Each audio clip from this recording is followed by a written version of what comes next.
The DB6 we're delighted to offer was delivered new in March 1965, finished in Pacific blue with black hides and with 5-speed manual ZF transmission. Optional extras fitted included chrome wheels and a heated rear screen. Early Aston Martin service records included in the history file confirm vehicle servicing and maintenance carried out by Aston Martin until 1971, making note of a replacement engine block installed in 1967 and present in the car today.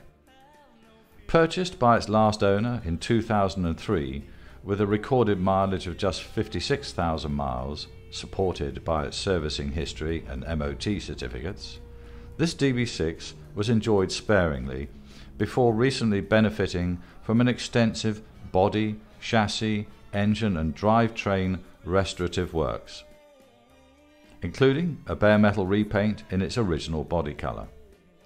Carried out by marque specialists between 2015 and 16, an extensive photographic and paper record of the works, original build sheet, period and later service history is provided in the car's folder.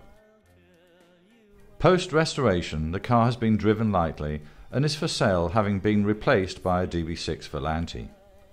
Ready to be enjoyed by its next custodian after 15 years ownership, this car represents excellent value in today's market, with all major restorative works completed.